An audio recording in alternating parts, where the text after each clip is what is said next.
Hello, everyone. Good afternoon. Yesterday, the United States witnessed a medical miracle. The first doses of a COVID vaccine were administered to frontline workers across the country. The president promised a safe and effective vaccine in record time, and President Trump delivered.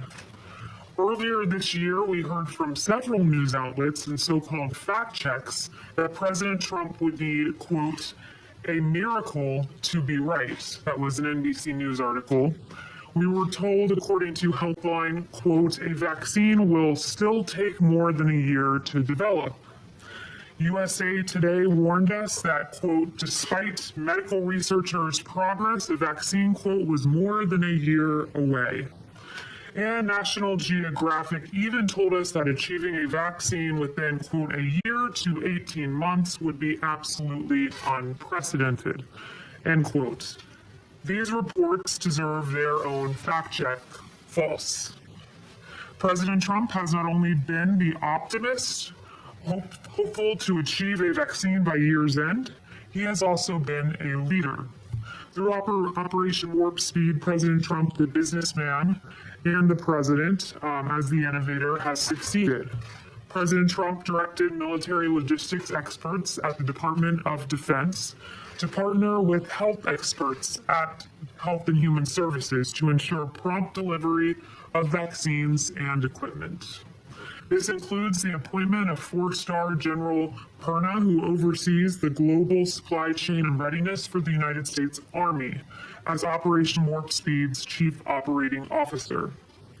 The Trump administration supported clinical trials by working to enroll participants through NIH-funded COVID protection networks and provided funding and technical support through the National Institute for Allergy and Infectious Disease and Biomedical Advanced Research and Development Authority. President Trump also directed industrial-scale manufacturing of vaccines to take place at its own risk. Before knowing whether these vaccines would be successful, it was a novel approach indeed to vaccine development led by President Trump. The results of these historic investments will benefit the American people and will mark the beginning of the end of the pandemic. As the first doses of the vaccine are delivered and administered, we urge all Americans to continue to wash your hands, socially distance, wear a mask when you are unable to do so. We also encourage those at the state level to improve the early and aggressive use of monoclonal antibody treatments, especially among vulnerable Americans. The Trump administration led the way, approving monoclonal antibody treatments for outpatient use, issuing 2 emergency use authorizations in November. Additionally, through HHS's Office of the Assistant Secretary for Preparedness and Response, monoclonal antibody patient courses have been allocated to all 50 states.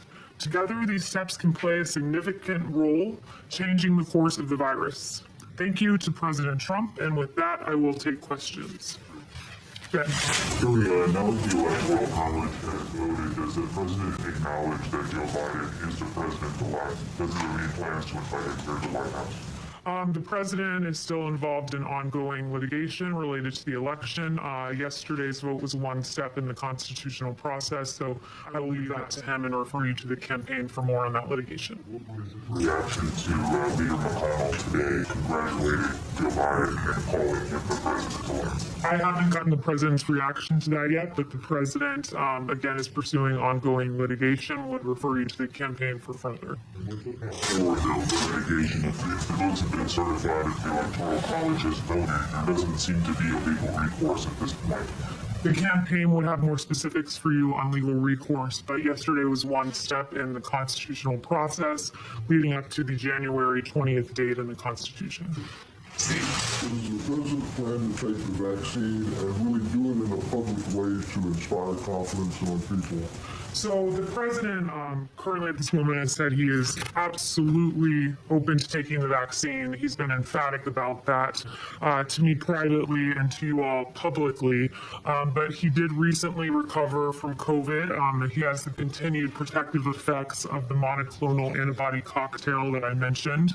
and he will receive the vaccine as soon as his medical team determines it's best. But his priority is frontline workers, those in long-term care facilities, and he wants to make sure that the vulnerable get access first. Yes. Taking the vaccine set an example for Americans to give them confidence. Dr.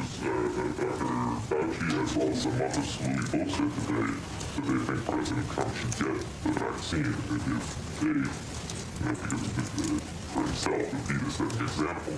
Will he do that? Why not do it just to show Americans that it's safe? Because he also wants to show Americans their priority are the most vulnerable. There will be some senior administration officials taking it publicly to instill that confidence. It is very important. And the president, no, but you'll learn in the next few days who that is, who those individuals will be. But they will be taking it publicly to instill confidence. The president wants to send a parallel message, which is, our long-term care facility residents and our frontline workers are paramount in importance, and he wants to set an example in that regard. I absolutely would be open to taking the vaccine. As has been reported, and as I shared with some of you yesterday, the White House, it will be a very limited group of people who have access to it initially. The president's tweet indicated that the White House should receive it at a later date to again prioritize the most vulnerable, but some career staff, national security staff, for the purposes of continuity of government, will have access, in addition to a very small group of senior administration officials for the purpose of instilling public confidence. He said that he thinks Americans will be able to take it if they want to take it. You're saying he's open. Is he going to encourage Americans to take it, or is he going to leave it up to Americans? Does he think Americans should get this shot? Absolutely. Look, these are vaccines that he oversaw the development of. He has great confidence in. He wants to see all Americans get this vaccine, and he wants to see the most vulnerable among us get it first. But absolutely, he will be encouraging Americans to take this. Yeah. David, when specifically when the president will veto the National Defense Authorization Act, when you're going to send the paperwork over? And why would he veto that, given the fact that that's on veto supermajority in Congress? So he still does plan to veto the NDAA. Don't have a timeline for you on that, but he does plan to veto it. He wants to make every effort to protect our military men and women, and will prioritize military funding in the big omnibus bill. But he also has other important priorities, and I should say problems with the NDAA beyond just the absence of Section 230 repeal, and beyond the inclusion of the Warren Amendment. One of the provisions of concern is provisions about troop withdrawal and deployment in Afghanistan, South Korea, and Germany. And so there are a number of provisions that he is.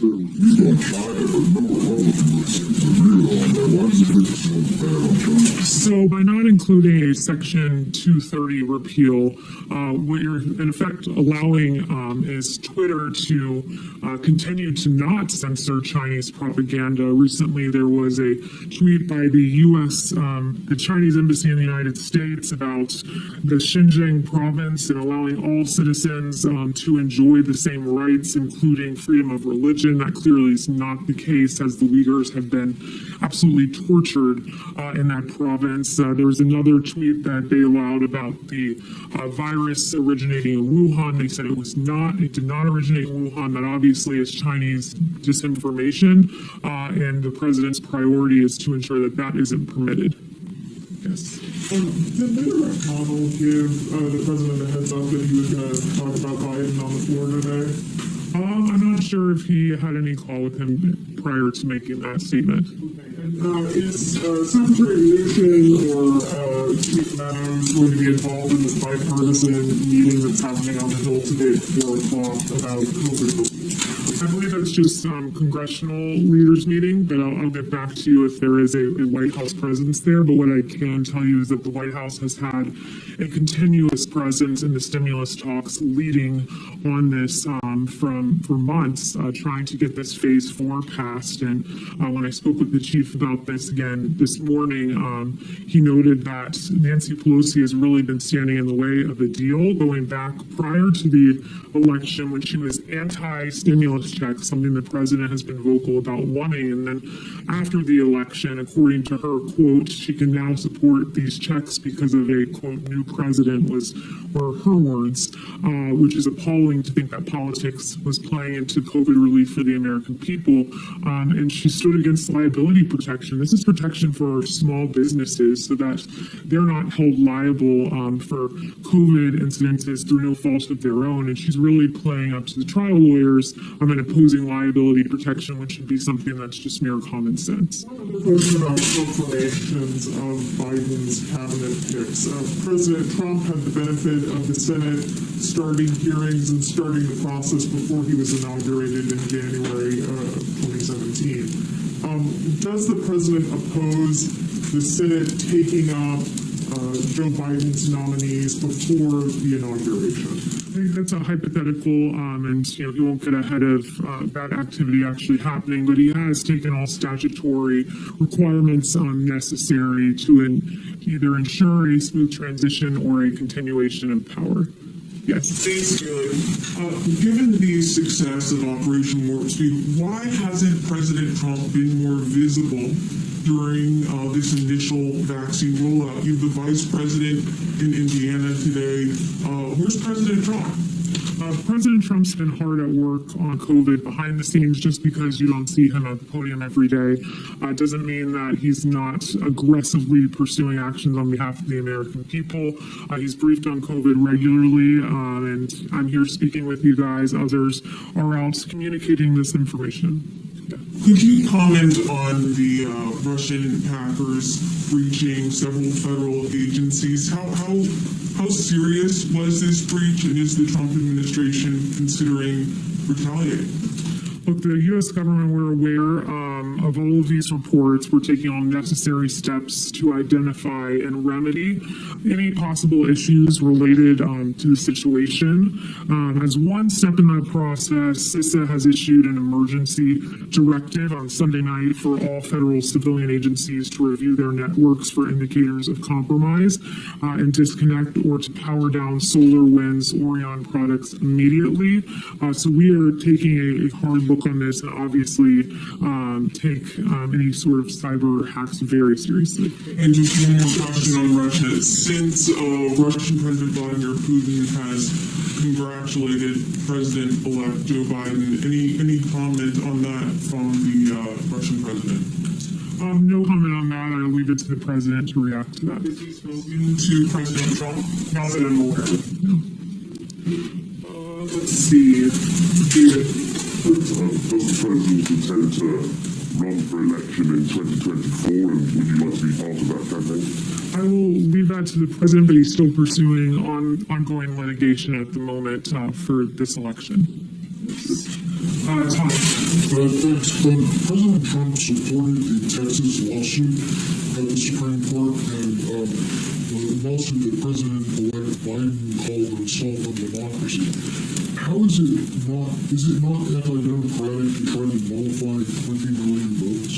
I think pursuing legitimate litigation through the judicial system is in no way assaulting democracy. In fact, it's using Democrat institutions in the manner they are to be used to pursue legitimate claims with sworn affidavits and additional evidence. But I do think what is an assault on democracy are the 4 investigations into President Trump over Russia collusion that turned up nothing. I mean, Mueller alone, you had 19 lawyers, 40 FBI agents, 2,800 subpoenas, 500 search warrants, millions of taxpayer dollars, all to find no collusion. And the investigation into President Trump began far before he was even elected president of the United States. And his intel briefings in the transition period were even weaponized against him. An insurance policy from Peter Strzok was put in place against this president prior to him being elected. That is what is an assault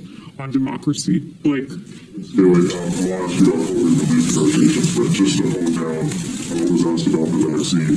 Yes or no, we should expect to see President Trump take the coronavirus vaccine before January 20th and do so on. He he will take it when health experts and his White House doctor ask him to do so and says it's the appropriate time. He is very open to taking this, but also wants to prioritize our frontline workers. Since you brought up the vaccine, before you get to your next question, one thing I do want to make clear is that there are 2.9 million doses of the Pfizer vaccine that have gone out. In 21 days, there will be an additional 2.9 million of those doses because, of course, the Pfizer vaccine is 2 doses. And there are going to be rolling updates and shipments of the vaccines. Of course, we've secured millions in advance. And this Friday, there will be 4 million Pfizer vaccines going out. We are hopeful that Moderna gets approved. The FDA said that the data looks good. We're waiting for that EUA. So hopefully there will be that EUA and then an additional 6 million Moderna doses out next week. So 10 million doses out next week. And I want to emphasize, just stepping back from a macro perspective, because it is so impressive what this president did, making these agreements in advance. And he's secured not just tens of millions of doses, but in fact, hundreds of millions. There's the 100 million with Pfizer. There's 100 million with Moderna. We've secured another 100 million from Moderna. We're hopeful that we will get an additional 100 million from Pfizer. I think we will. And then Johnson & Johnson is nearing the end of its phase 3 clinical trial. That's another 100 million doses secured, with hundreds of millions doses more if needed. And then AstraZeneca, which is in phase 3 clinical trial, 300 million doses secured. So it's a really impressive achievement what this president has done.